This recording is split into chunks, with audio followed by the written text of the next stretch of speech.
because we are online in our houses. And so welcome to our house. We really, we like to say that because it's, again, like I said, a bit more intimate than normal. And I'm currently in my partner's workspace. So it's quite fun.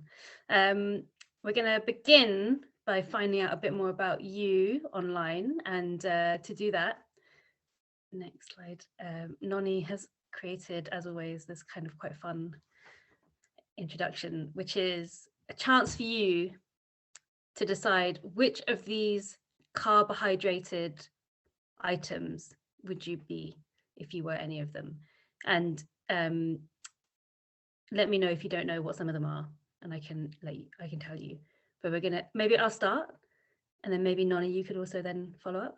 So I would obviously be a sausage roll, because I find sausage rolls being one of those items that I buy even though I don't like them, but I buy them because I really love mustard, and I find them an excellent carrier for my favorite condiment.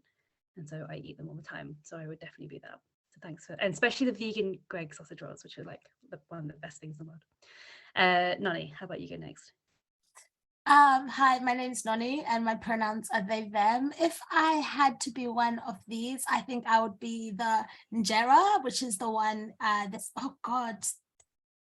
this happens so often. So you're going to have to watch me do this like at least 17 times today. But yeah, I would be the injera because I feel like it holds a lot of different things and you could I don't know. And I like that it kind of tastes a bit like sour, and I feel like it goes really nicely with lots of different foods as well. I just love it. And I'm going to pass on to Hannah.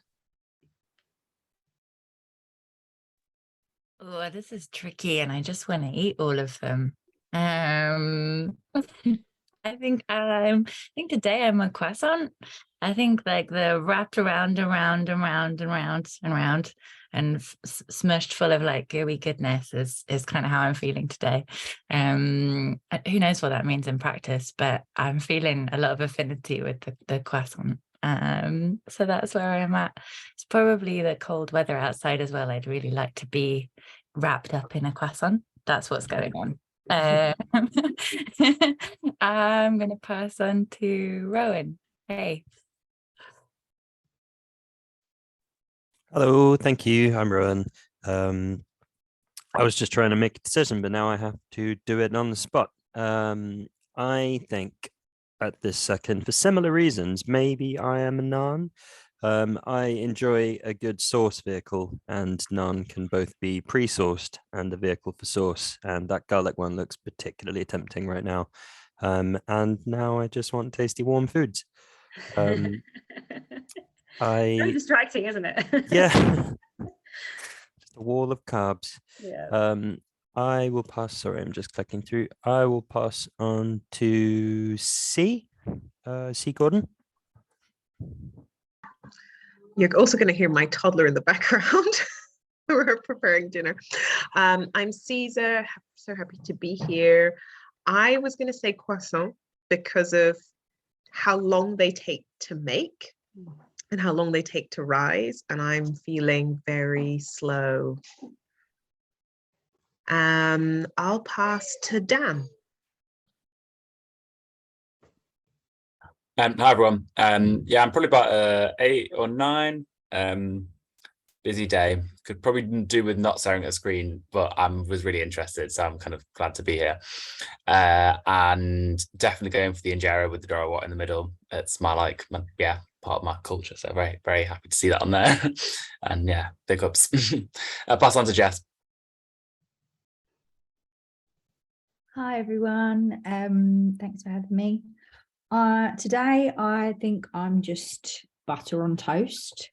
I had pie and mash for lunch, and it's like very traditional, and like toast is always on the menu, like breakfast, lunch or dinner.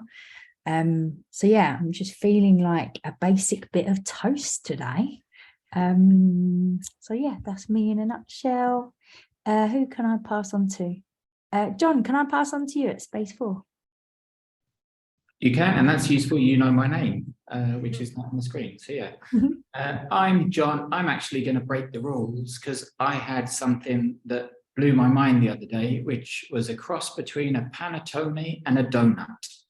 And I think they called it a panettone nut or something weird like that. But that was, it drew my eye as I was walking past as part of the new Christmas range, I think.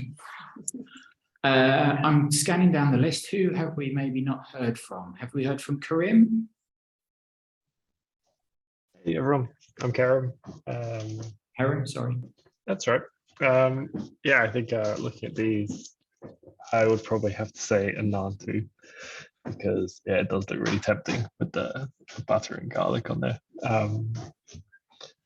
I think, I'm not sure who's left, but I think maybe Chris is left.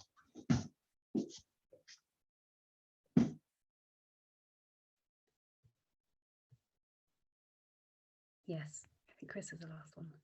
I put the naan in the box. Oh, cool, great. Any additional reasons why, or just none? No, because I actually hate icebreakers. Okay, fine. Also fine. Great, thanks for coming. All right, everyone, nice check-in. Thanks, Nani, for that. Yeah, really sad that no one said baguette. Too stiff and too crusty. What was I going to say? I just want to reassert how grateful we are that you are here, and we're going to make today really fun and not like awkward or like one of those like tradish type sessions. So like we're a pretty chilled pair. We also are quite scrappy.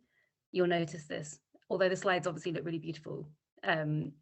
We tend to be quite like dynamic with our sessions. Hopefully that's a vibe that you will enjoy.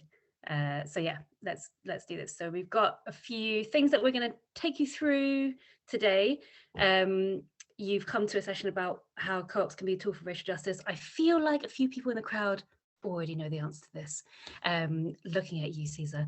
But that's great because it means that we can have a really good discussion and we can like lean on you for a lot of the content for this space.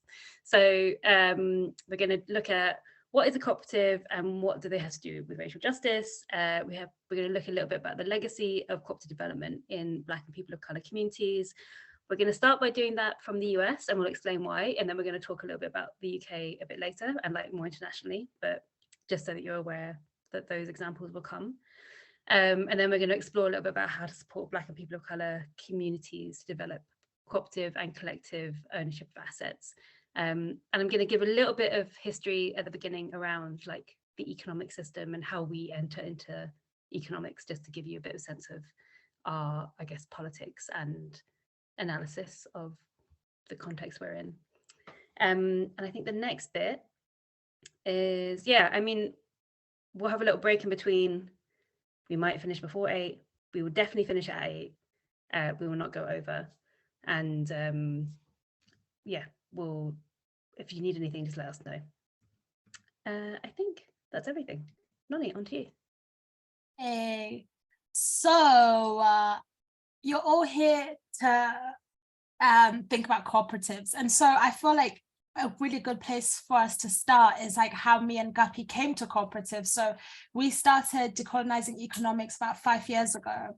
And a lot of what we were doing was thinking about how we could shift the new economy movement towards racial justice. And then whilst we were doing this, we realized that there's 2 parts of this work, right? Of teaching people about the history of slavery, of the history of colonialism, and how it impacts the financial system today. And also like researching and like kind of trying to archive like the histories of like alternative economics that exist in communities of color. And so a word that we use a lot is like solidarity economics, which kind of explains the sort of like practices, groups, individuals who are working towards like building like an economy that is like rooted in racial justice, in gender justice and queer justice and everything. And so when we kind of were researching this, we realized that I remember we'd be doing talks. And then people would be like, oh, well, my grandma was in a cooperative, and then it would be like, well, but then you never really hear about the history of cooperatives from people of color. And a lot of people of color, like I personally, before I found out about any of this, I used to think that cooperatives were something that was like a white thing. But then actually through the work that we do at Decolonizing Economics, we've kind of learned about cooperatives from the perspective of people of color. And so to start, I think it'll be really good to speak a bit about, according to the Black perspective, what is cooperative and cooperative economics. And so Jessica Gordon Nembard, who writes lots of amazing stuff, namely Collective Courage, wrote that cooperatives are formed to satisfy an economic or social needs to provide a good quality service, one that the market is not adequately providing at an affordable price, or to create an economic structure to engage in needed production or facilitate more equal distribution. And in other words, right, the profit motive is not the defining purpose of the cooperative experiment.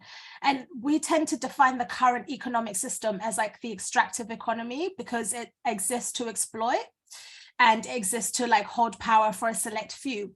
Whereas like cooperative economics is about collectively coming together to solve collective needs. And a lot of the values around cooperative economics include solidarity, self-determination, and democracy. And I feel like one thing that I need to zoom in a bit more on is like the idea of like self-determination. I think across history, the histories of colonialism and the histories of the displacement of people of color have led to so many communities of color not being able to have access to self-determination. And that can look like a range of different ways, you know, like how most people of color are in low paid work and exploitative work, right? And most people of color are in insecure housing. And so one of the things that really stands out for us in terms of cooperatives is the idea that communities can have self-determination. And in other words, it's like self-help. And like these values of self-help have been like key to the movements of Black and people of color for years, right? And an example that comes up to my head is like, for example, the free breakfast program that the Black Panthers did in the 60s, 70s.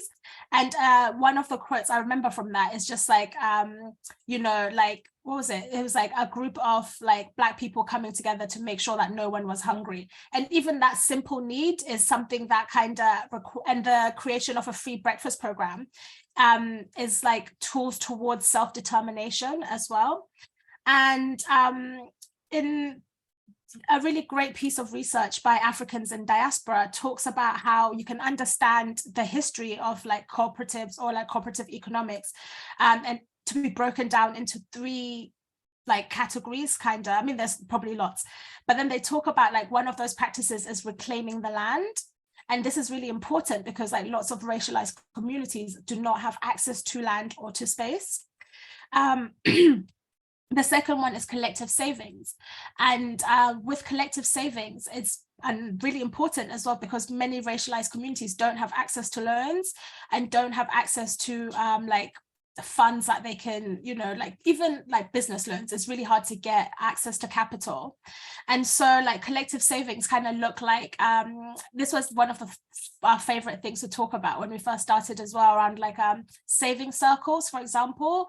And I was just remembering my grandma used to be part of one called like a burial society, where like a group of women would come together and put like a bit of money each month that would go towards the next big funeral. And like whilst across like that is a cooperative model, those sort of practices do not get spoken about within the like kind of whitewashed history of like cooperatives too. And then the last one is like collective work. So again, because of the histories of racialization, people of color do not have access to good and like well-paying work. And so a lot of a lot of like cooperative economics has revolved around creating conditions for like good work that pays people well and has great like working conditions as well. And again, I feel like it's really important to kind of embed or to contextualize this within the historical displacement and like racialization of people of color, and how those communities have kind of created strategies for survival. And like there's lots of different ways of calling those strategies for survival. So for example, Africans in the diaspora names them liberatory practices, whereas other like, you know, in lots of like new economic spaces and the one that we use, we say solidarity economics. But then I think what I'm trying to say is like lots of those practices that lots of communities of color practice to survive are often cooperative models of coming together to meet collective needs. And so I kind of want to show you that, lastly, with that, it means that a lot of like the contributions of Black and people of color in the cooperative movement have been whitewashed. And a lot, it's interesting as well, because in the sort of things that me and Guppy do, like people always like, oh, how can we involve more Black people? How can we involve more people of color into our cooperatives? But actually, in fact, is that like the whitewashing of the history of cooperatives has led to like specific people, which is like white people going to start cooperatives, whereas like lots of communities of color are not are being excluded from those practices too. And I was just thinking as well, like we work with a lot of elders who are doing cooperative work in the 70s, and one of the things that we've noticed is that there's a real lack of generational transference of that knowledge. So like lots of like young people don't practice co-ops, but then lots of older people do. So there's something there that we're kind of thinking about of like how cooperative development can be remembered and can be practiced as a tool for racial justice in 2022. So I kind of want to show you this video, which is a really great explainer about what cooperatives are and like the history of them. Sorry if I spoke really quickly, I was just excited. Okay, ready?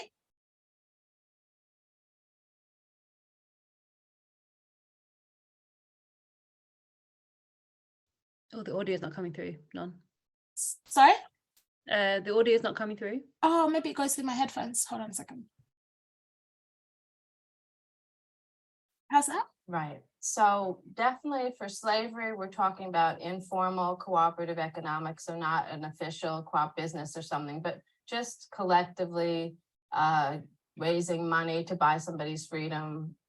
So people would share, like one person might buy themselves out, then they would save money to buy their mother or their daughter or their wife or their father or that kind of thing. So that level of collectivity. People even consider the Underground Railroad to be a kind of collective activity, sort of collective economics, sharing of resources, that kind of thing. But the more official kind of relationships I found were what's called mutual aid societies. And that was around funerals and doctors' visits and things like that? Yep, health, death, health, widows and orphans, that kind of thing. And basically it was everybody puts in a certain amount every year or every month, and then whoever needs it gets to take it out.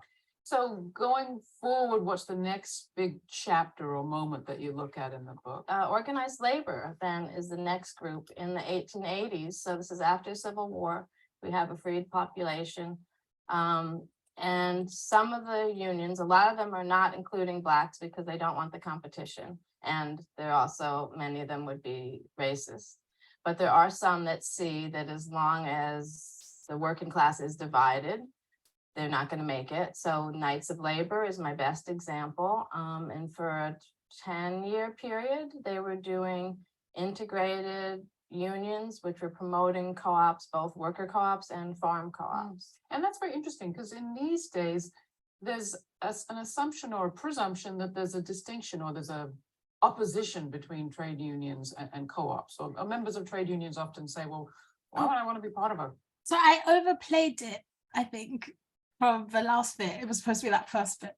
So I think what I wanted to kind of show you that video is like, for example, like that the history of cooperatives actually could even go back way into slavery. And I kind of want to ask you a question. Did you know about this history?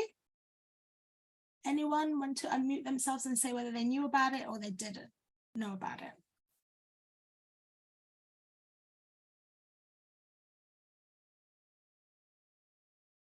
Or you can also type in the chat. I knew, but only because I've read Collective Courage, I guess. So. And like, when you found out about it, like, did you think, like, why did you think that you found out about it from this book first? Because I feel like also collective courage tends to be the first starting point for most people finding out about this history. So why do you think these histories are invisibilized?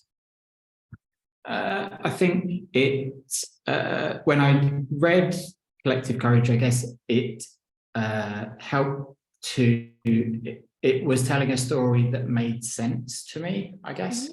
So from what I knew of kind of human history, I would have thought that people working together is the only way that humans have managed to overcome things across tens and hundreds of thousands of years. And our more recent kind of ways of organizing economy and work and society, the more you look into it, are revealed as a bit of a like aberration or misstep, or and then it's, you know, things like the stories that we hear from before that are reinforce maybe, or reinforced my instincts, I guess. Oh God, I hate this. Thank you so much for that. I feel like I really like what you said as well, thinking about history for a longer period, right? Because I think, yeah, like capitalism is very new, but then it acts as if it's been around forever. And then it tells us different stories about what existed and what didn't exist to kind of create the hegemony of capitalism. I think that's a really good point. Is there anyone else who wants to kind of speak about why they think that these histories are invisibilized?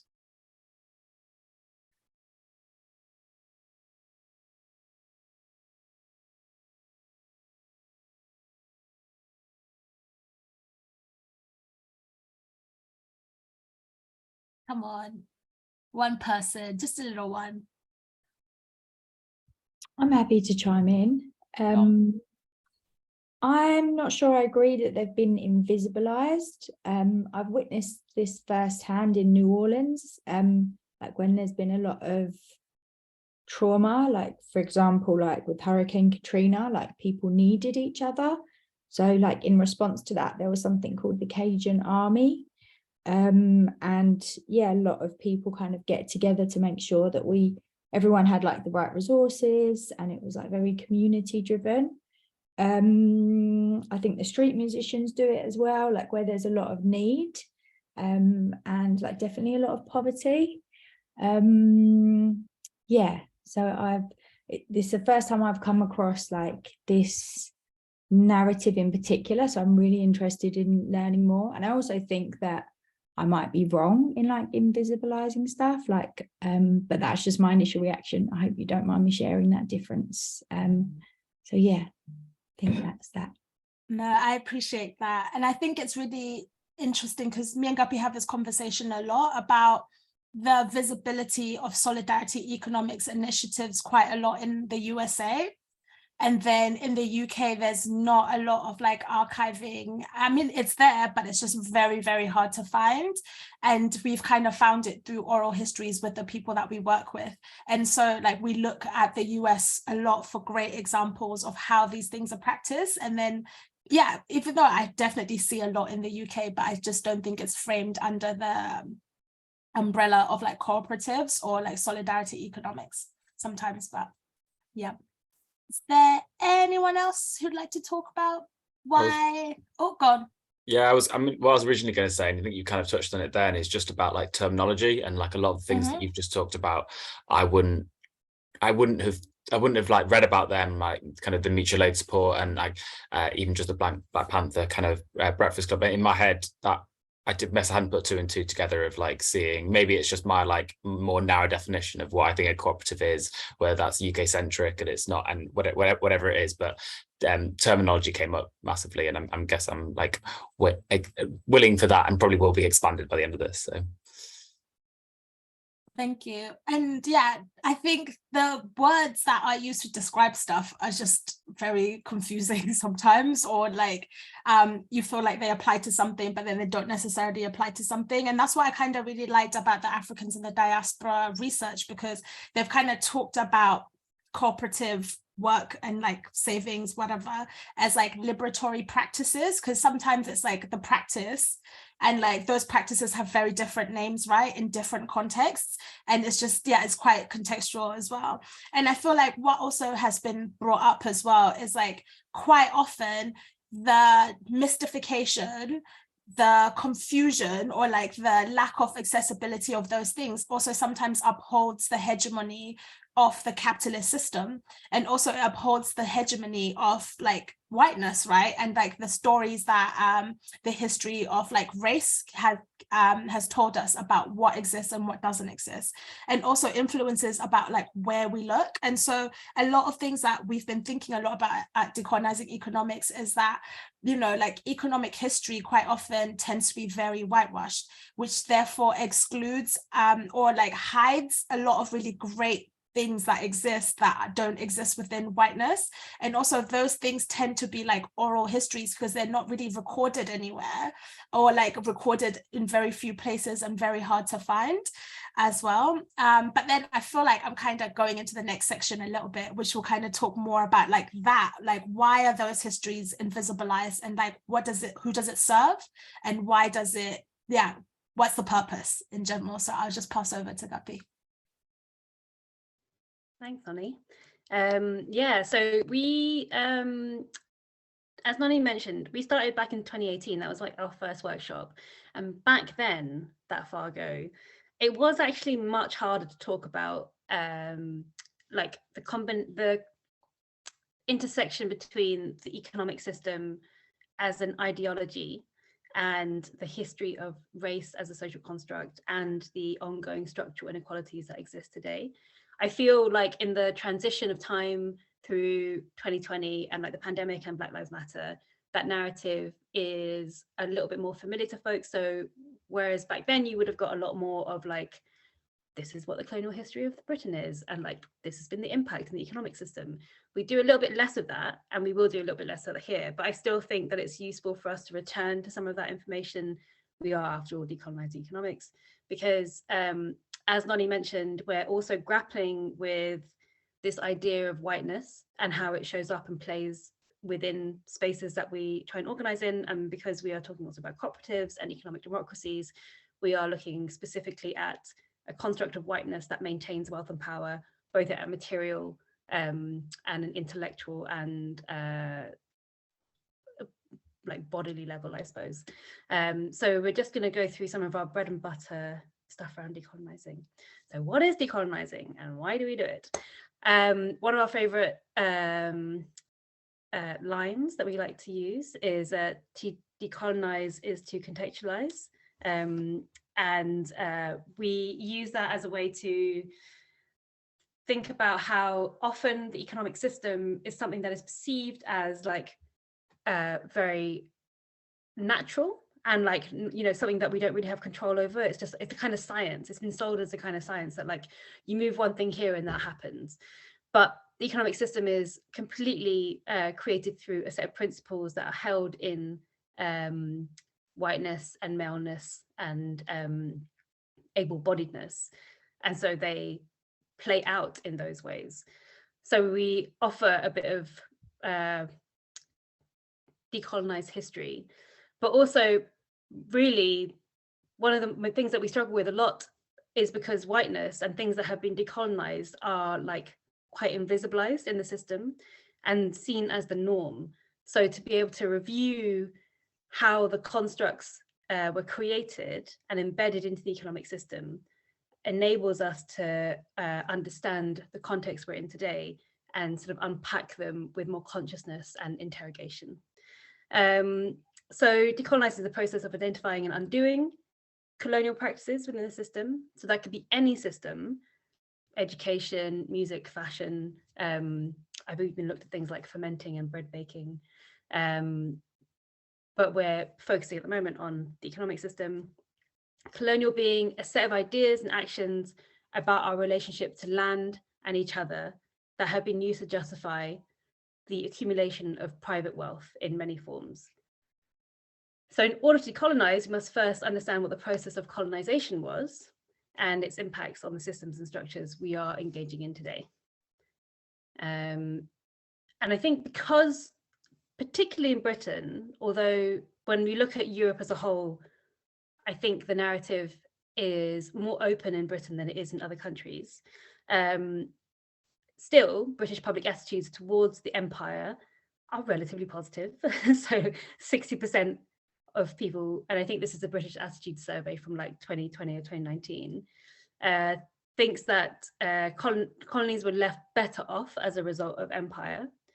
I think that figure still remains, though I will like check that again.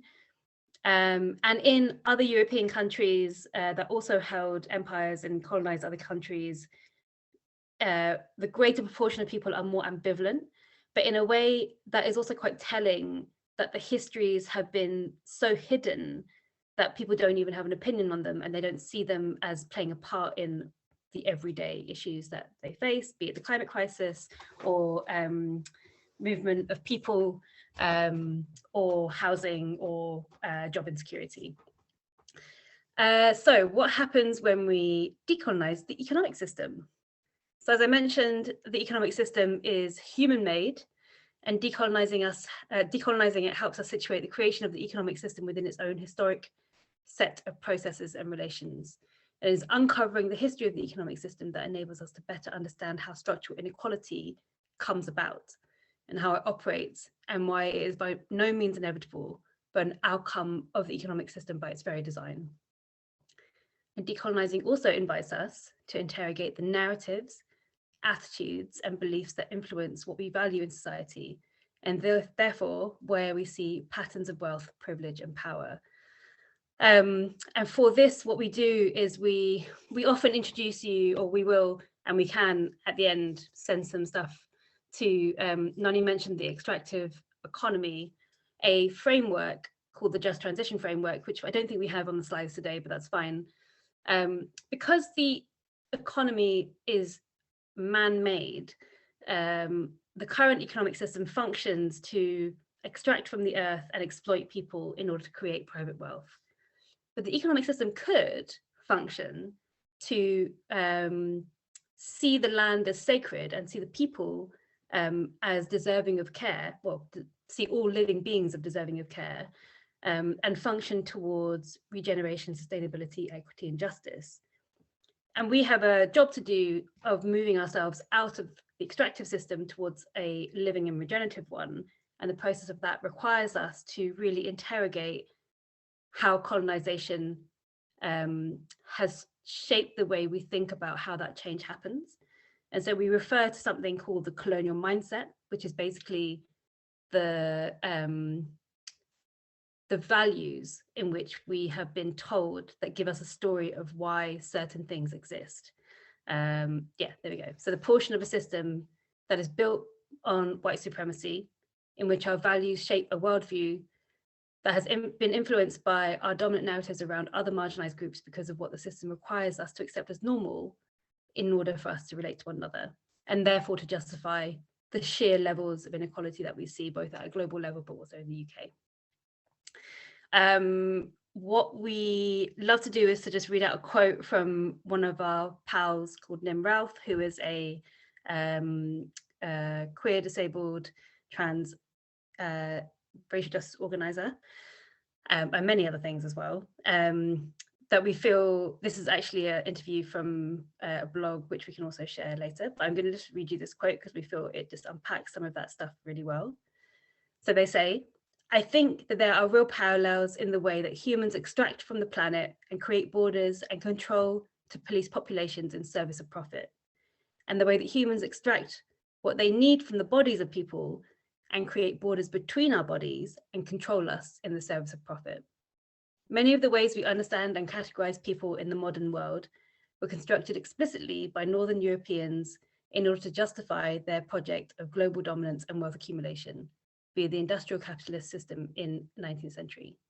They needed a workforce to deliver the expansion and extraction from the planet, and there were certain bodies that were deemed useful and not useful in that conquest. The colonizers assigned value to different human life to morally justify to themselves the degradation and dehumanization of different people in pursuit of personal wealth. A key function of that dehumanization was to reduce people to bodies, and to reduce bodies to the vessel of labor or a tool of production. Black bodies were enslaved to provide free and forced labor to expand the extraction of resources for Europe, while disabled people were deemed unfit as they couldn't produce labor needed in an industrial workforce. And queer people were deemed immoral because they weren't able to reproduce for the workforce that was needed for industrial expansion.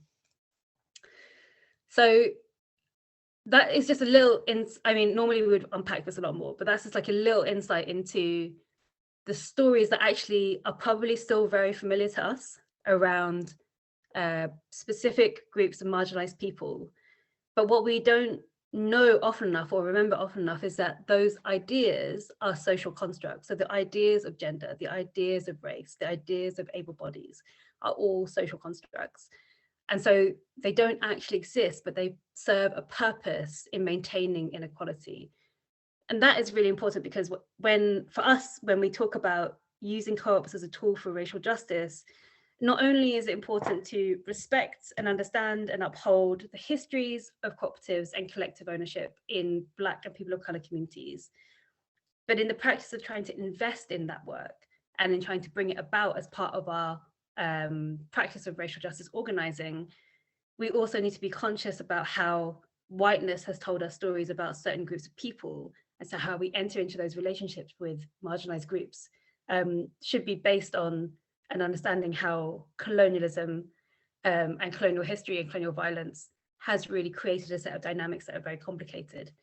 And we would definitely unpack that a lot more when we think about things like racial hierarchies amongst Black and people of colour, racial wealth inequalities among Black and people of colour and how they differ, and the way colonial logic and the colonial mindset makes us think about our relationships, and also like how we value and see things like evidence or how we trust each other.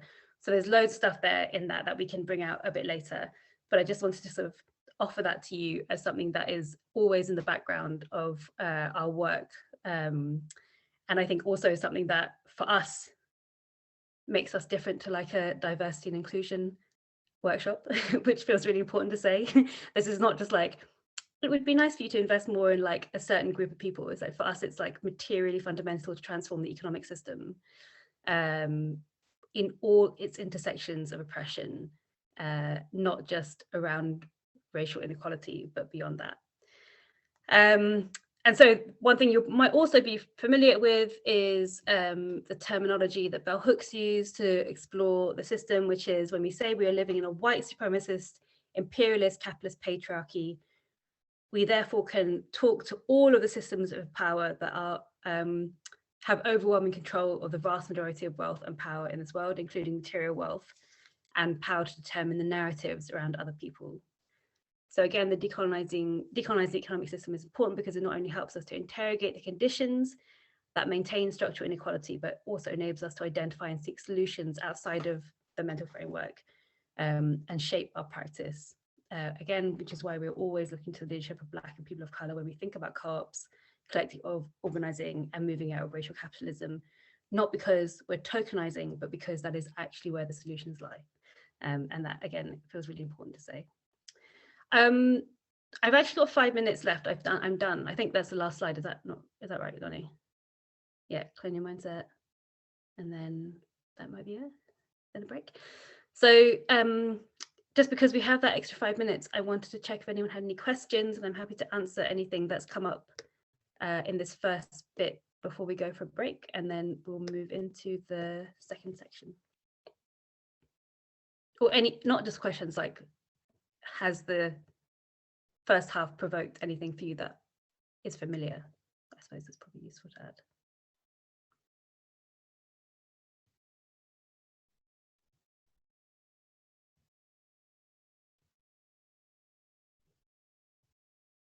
I mean, you could get a longer break, or we could just start back a little bit earlier.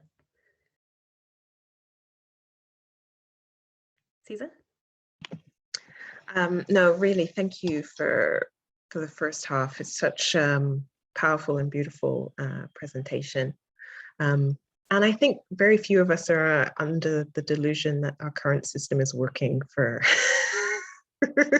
So what I find exciting about this is to know that some of the solutions are very old and as you said, already exist within many of the communities who are experiencing the like acute pain that our current system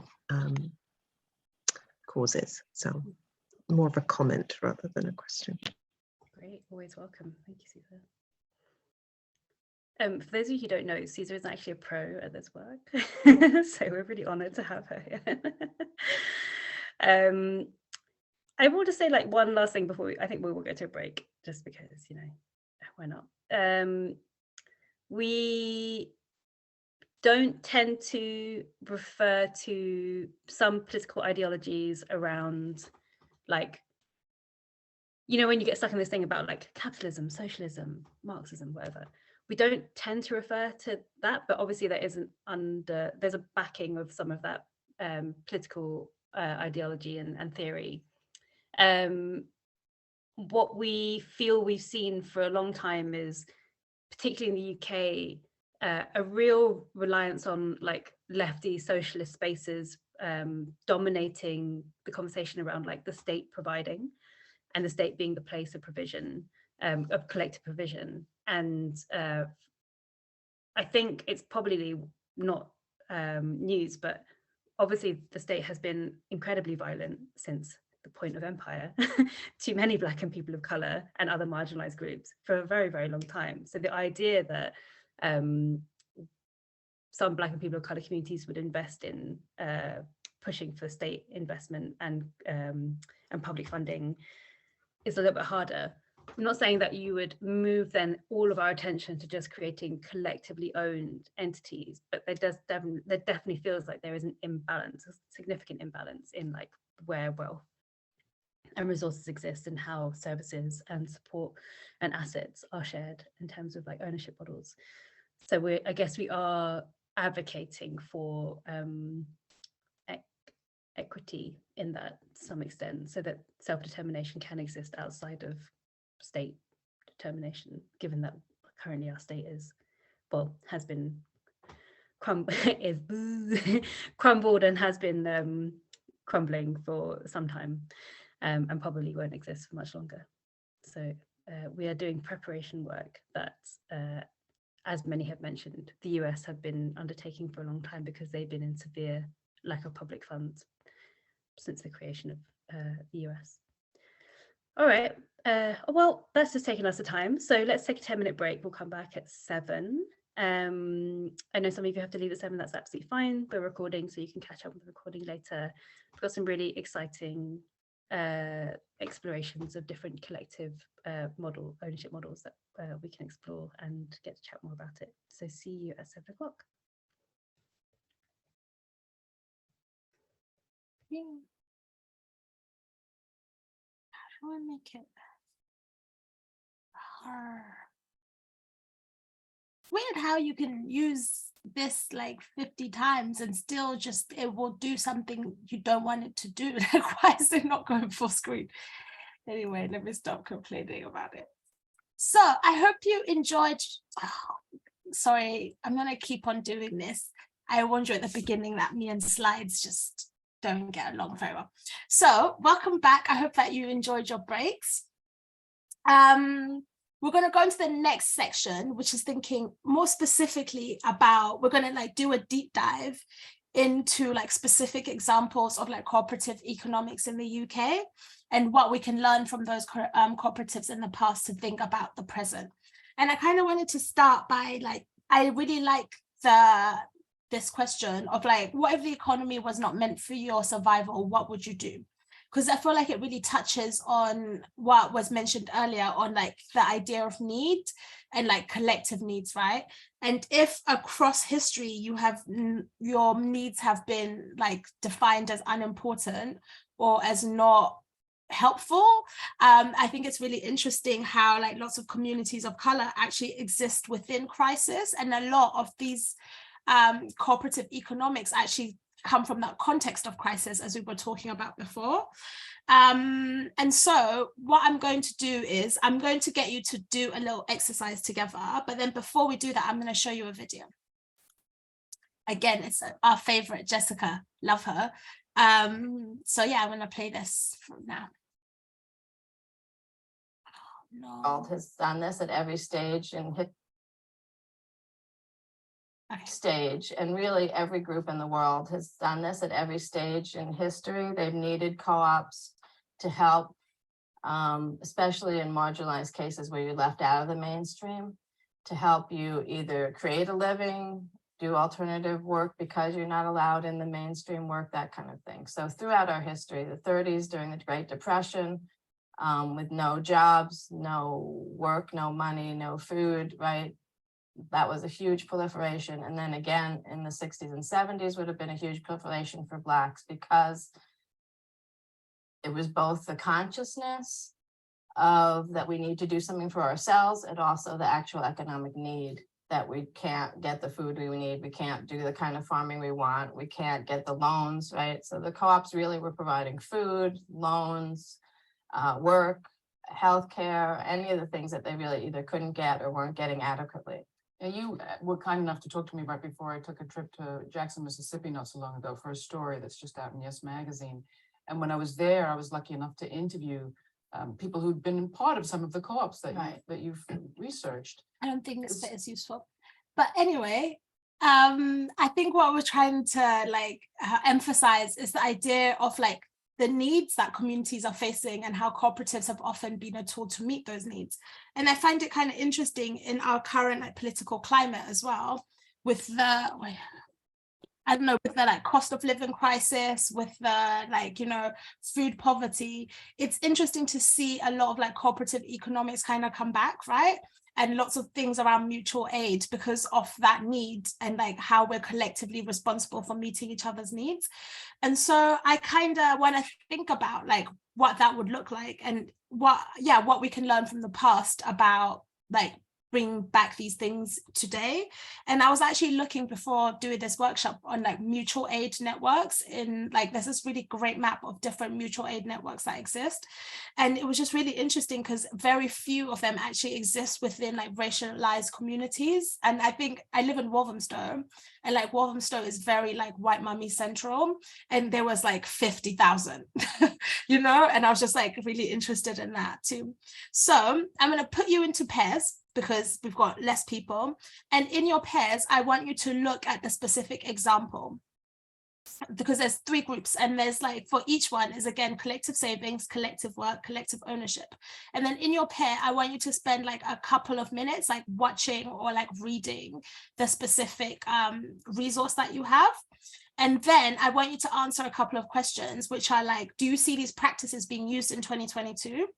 And who is most likely to use them and why? And what would be the potential barriers of applying these strategies today? And who is most likely to be impacted by them? So I'm going to ask, I'm going to ask John to put people into pairs. And then in your pairs, I'll send you the document with all the things that you need. Yeah? Brilliant.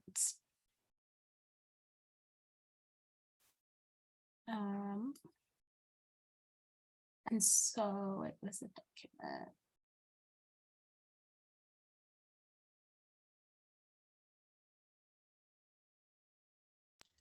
No, sorry, did you say how much time they have?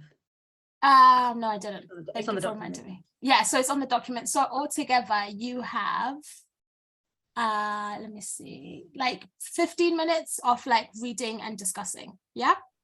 And Noni and Gabby, do you want to be included in the pairs? Or no. We're right. Okay. No offense, you guys, but we're right.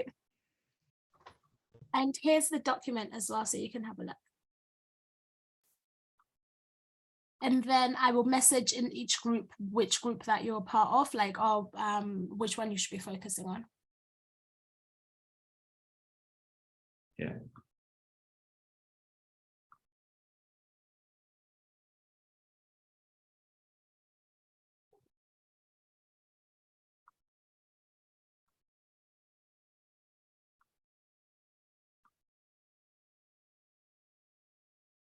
Right, let's see what happens.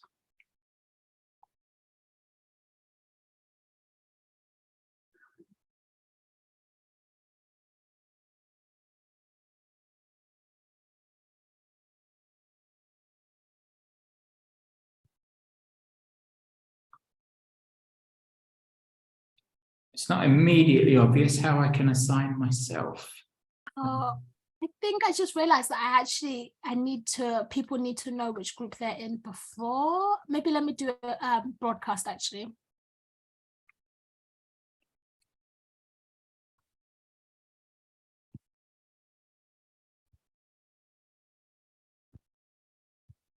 Also, if you and Alice want to be here, Nonny and I can just disappear for 15 minutes. Yeah. Yeah, I can't see a way. I should have made myself not a host or something. Chat about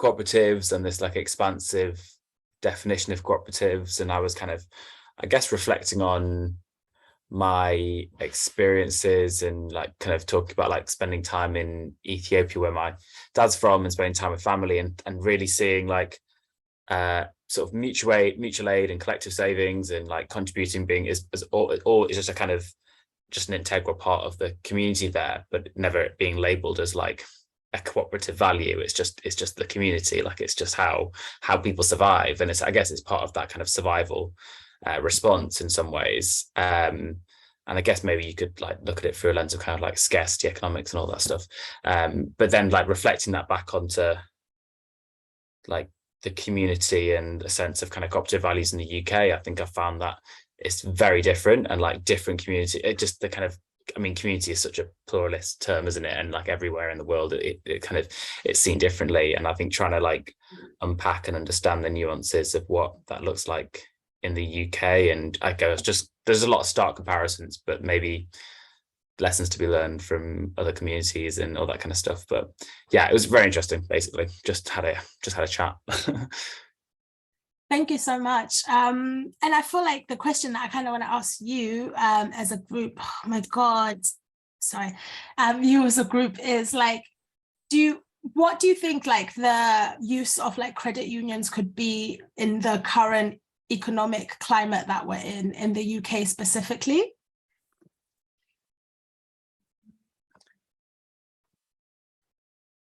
Jess, do you want to go, or what do you think? I mean, I guess in the cost of living crisis, like it feels like obvious, doesn't it? It's like having a what they call partner clubs, and it just feels like a kind of, yeah, it's an obvious like link between kind of financial resilience, because I guess if we like walk around seeing ourselves as like individual entities, like sort of like trying to survive a brutal kind of crisis, trying to get through it as an individual, as opposed to a kind of collective entity where we're kind of supporting each other, and that it's obvious that that's where the resilience is and that's where survival is. Awesome. And I wonder as well, like if both of you kind of spoke as well about like the barriers for applying these strategies today, like what do you think could be stopping? So just off on a tangent, I'm remembering we did an event a couple of weeks ago called like Resourcing Your Community, where there was like a great friend of ours wrote like a great toolkit, which kind of lists different ways of doing collective savings that have been done in the past. And how communities are doing this in like currently. And then I think like they were talking a lot about like the potential barriers for this, of like, you know, these things exist. What does it take for us to move people and like communities towards these practices? Like, what do you think could be the barriers?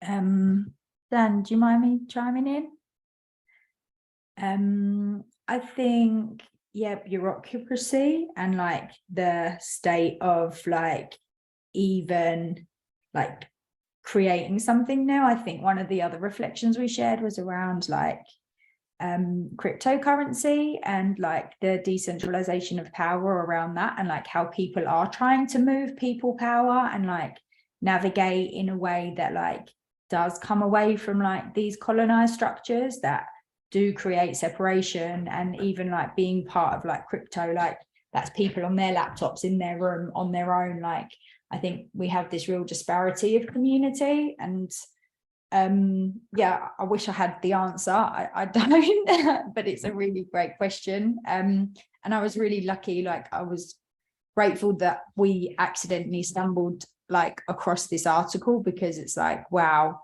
I didn't know this. And I think that word that you were saying, like invisibilize, like I had no idea. So I'm glad that we hopped into this. Yeah, sorry, I didn't have an answer. That's a great answer, because yeah, I would love to hear your version though. Like if you could answer that, that would be juicy. If I answered it, I guess, I mean, we'll come back to it. We've got a couple of lists of things that people can, but I think that's a really good one of like bureaucracy, of like, how do you even design things like that when you don't really, I feel like there's so much things around like who can hold money quite often. And that comes with a lot of like scrutiny and a lot of like, you have to prove that you even have citizenship and stuff like that. So I guess that's a really good one too. Is there anything else from this group, or should we move on to the next one? Yeah, we'll move on to the next one. Thank you so much. Group number 2. That was us, I think, and I don't think Alice can see the doc, and Caesar might have had a child or something interrupt slightly, so I can jump in. So we looked at an example of the community working together to self-build. So do we see these practices being used in 2022? Yes, but on nowhere near the scale that you know, we would hope to see, I guess. Who's most likely to use them and why? I think from the examples that we could see, lots of them are in much more middle-class communities than the one featured in the film.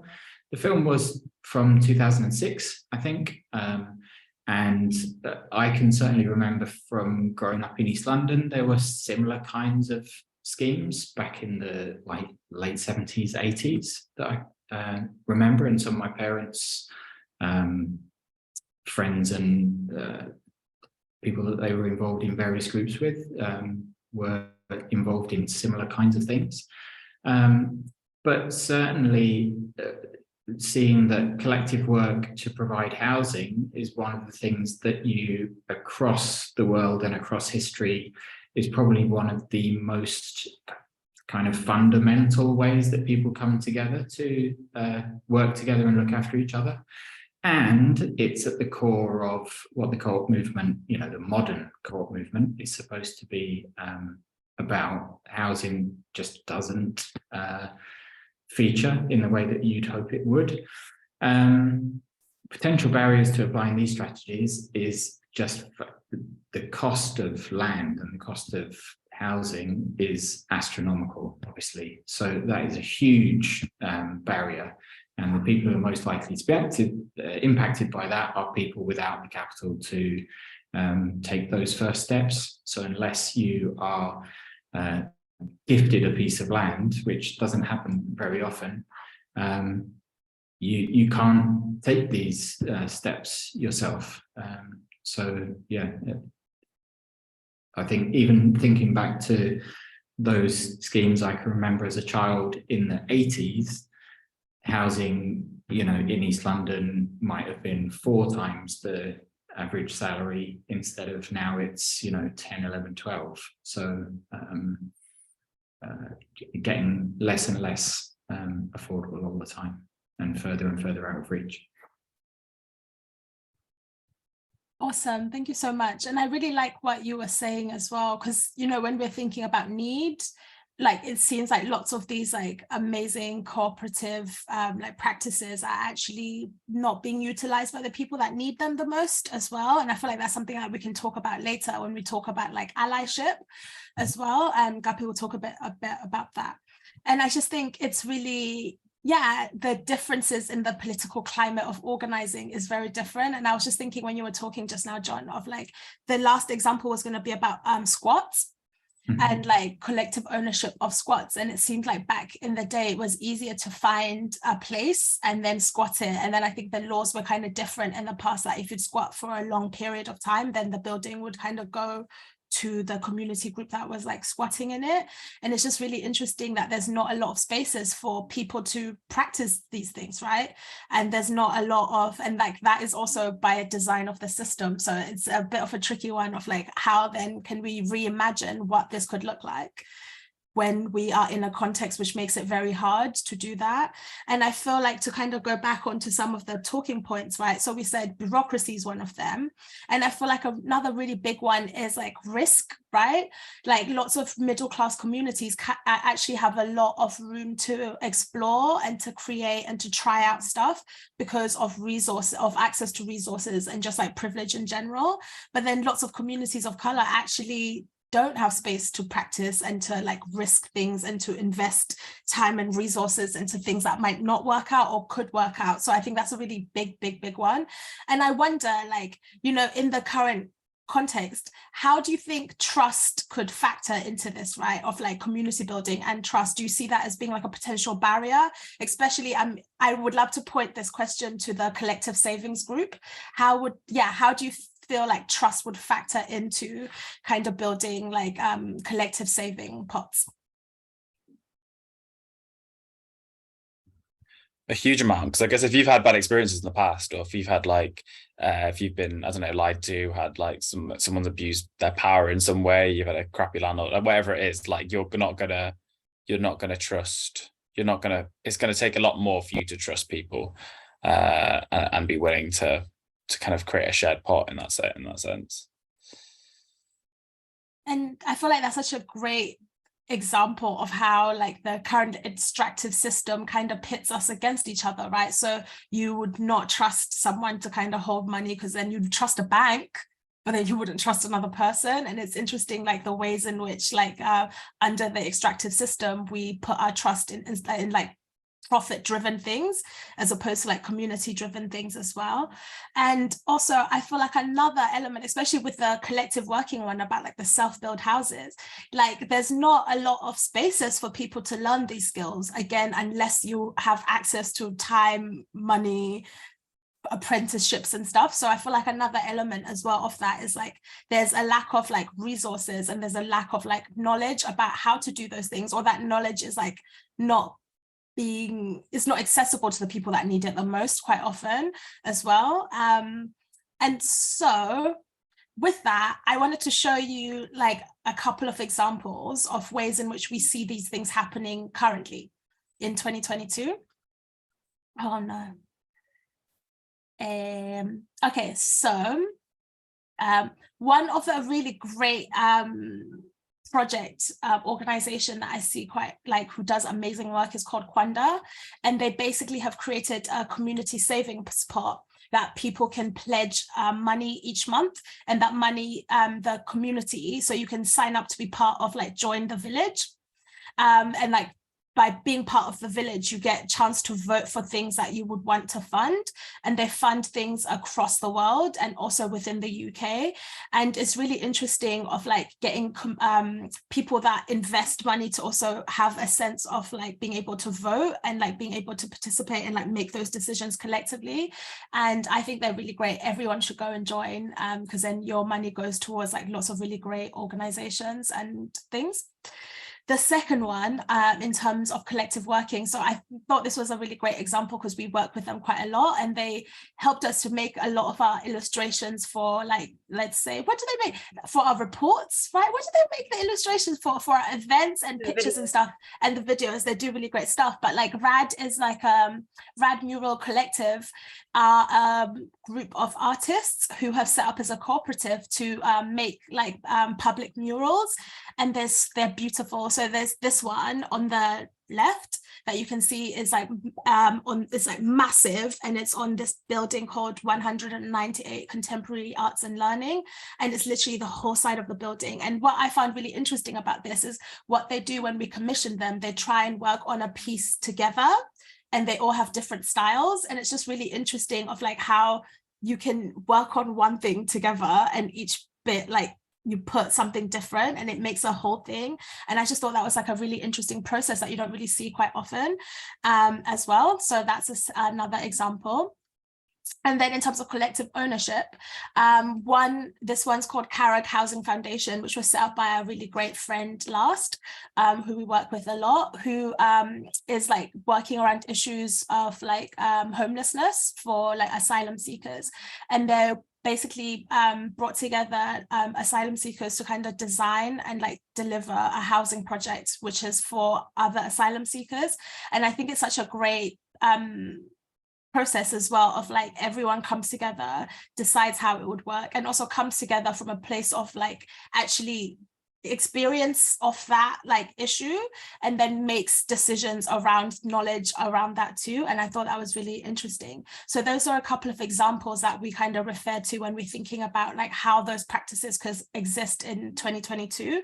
But then also, you know, all the barriers we spoke of, these collectives actually have a lot of these issues too. So for example, with RAD, they wanted to set up as a cooperative, but then it's like the legal aspects of setting up for a cooperative are actually a lot, right? And there's a lot of bureaucracy, and it's really overwhelming when you are an organization or like when you're activists who actually have things to deliver. So they've come to us and we've been working with them to think about like, yeah, what would you need to set up as a cooperative, which we don't know too, but like trying to point them to the specific resources and skills that you would need to do that, which are not that accessible. And secondly of all, I think, let's say with the like Kwanda, but I mean like Kwanda is like a much more, I think they're like legally registered. We sometimes work with like unregistered or like grassroots people who are thinking about like distributing their money.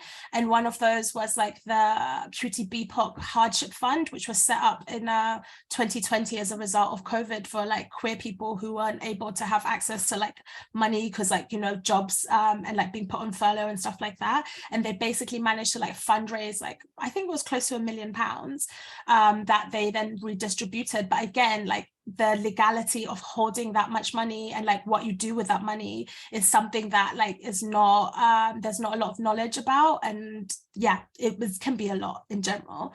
And so kind of drawing that to a close, I think it's really I really appreciated all the ways that you dived into that exercise and all the things that you brought out of it too.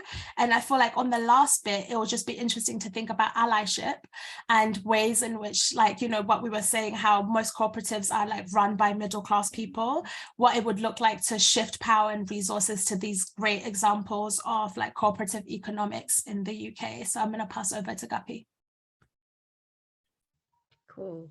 Yeah, I feel like you said a good amount of it, but I guess this is just to finish up this whole bit, which is, I think Noni did mention that we are, as an entity, fiscally hosted. So we had started on this journey of thinking about setting up as co-op, and then we were like, this seems stressful. Non, can you go back to our principles?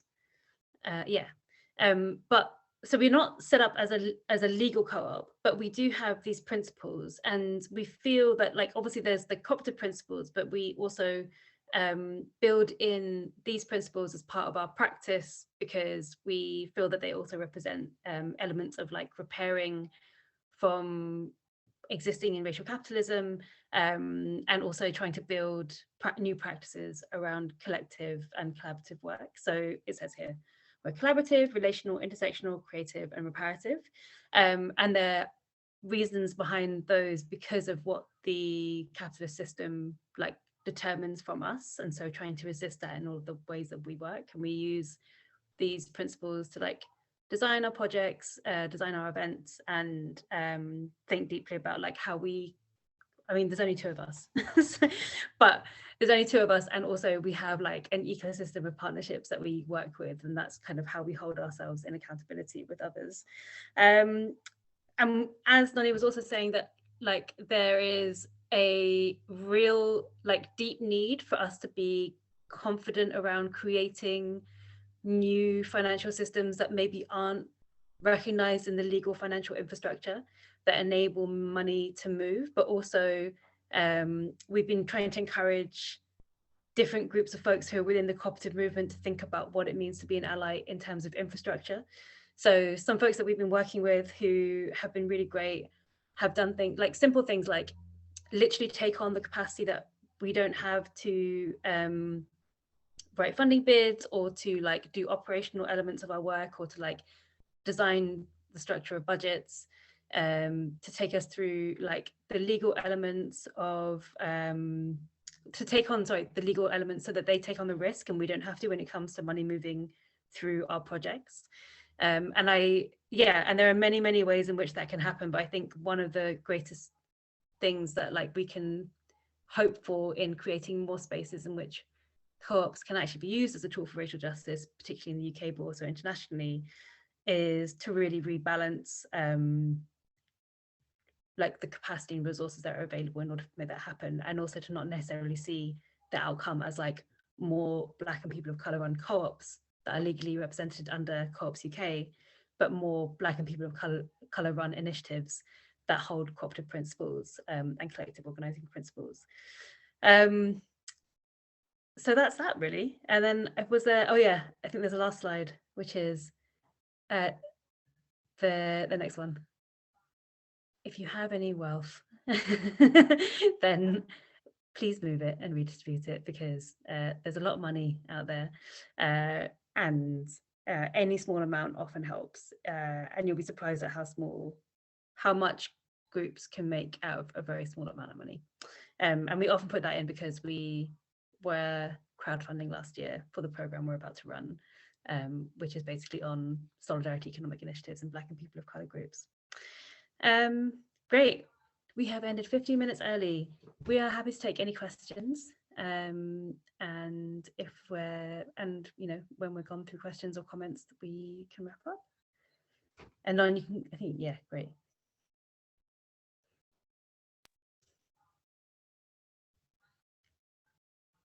Any final thoughts?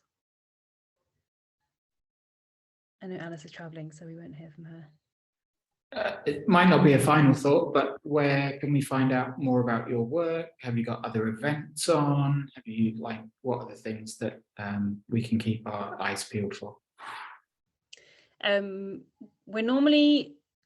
We do have a comms person who has been exceptionally good at helping us be more on top of the social media, but we still seem to not be great at it. But we this is actually one of the last workshops we're doing. We do have an event on the 7th of December in person in London, which is to finish the launch of a report that we wrote for Tax Justice UK and Tax Justice Network.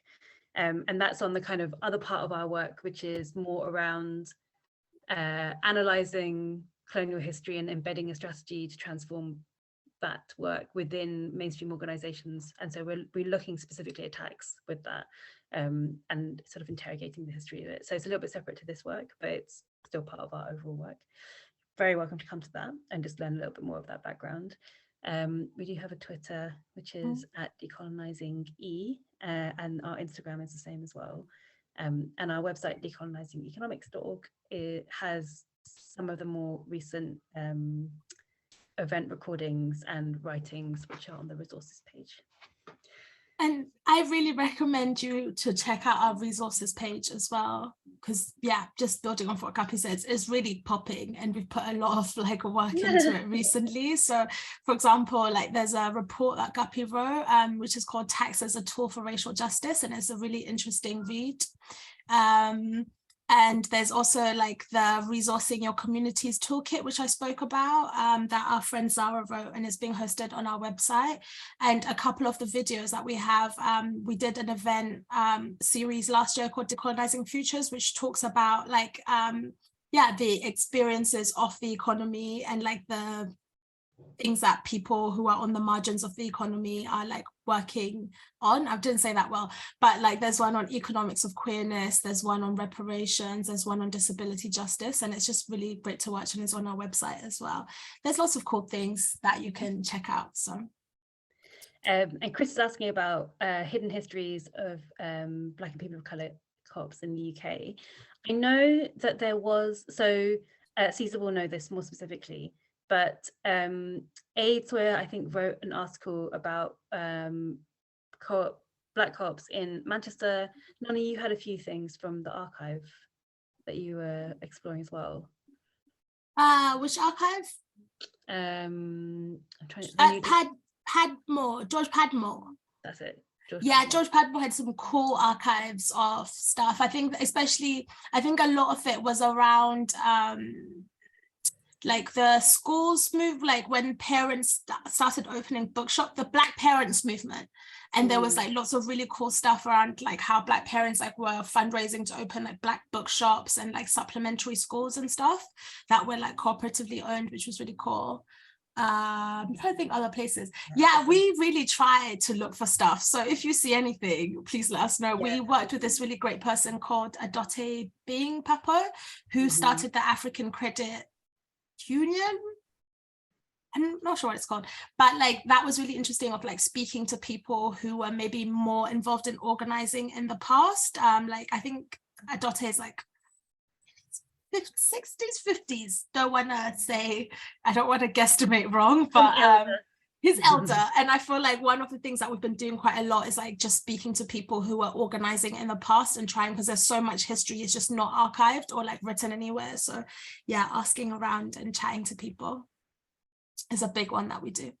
Yeah, it's all oral history at the moment, but it would be really great if someone is actually doing, if anyone knows of someone who's actually doing some proper research in this area. Yeah, or if you want to do proper research and let us know, we'd love that.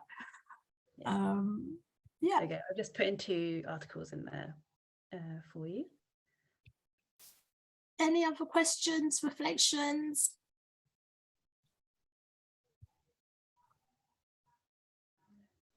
Feeling the end of the day. Just thanks for the work that you guys are doing, and thanks for this workshop.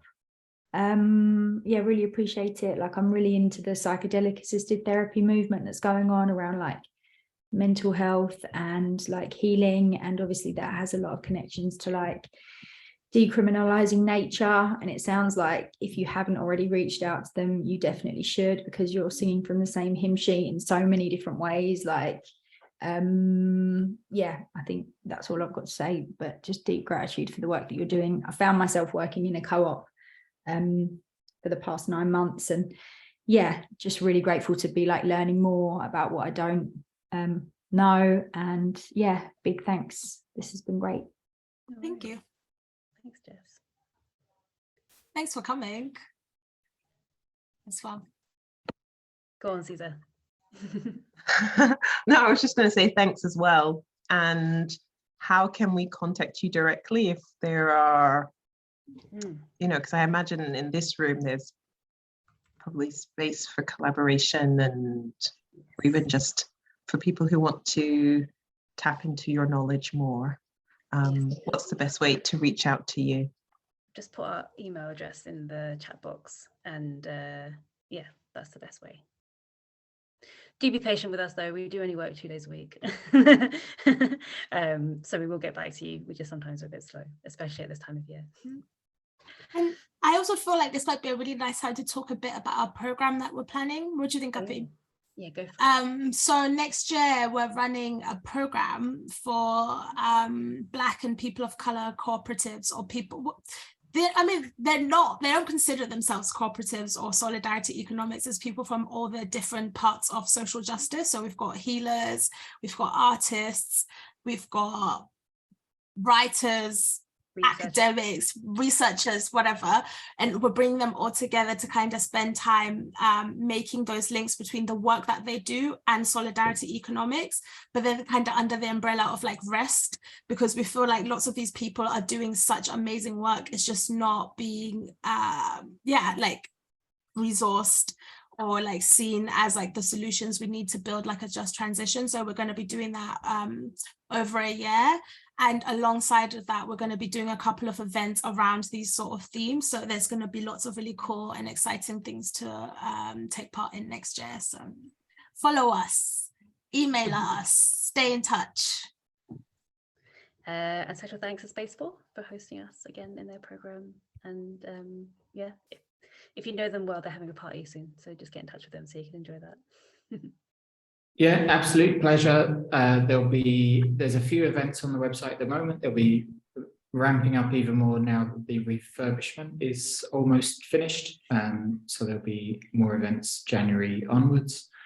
And yeah, it's been a pleasure to join and virtually host the event.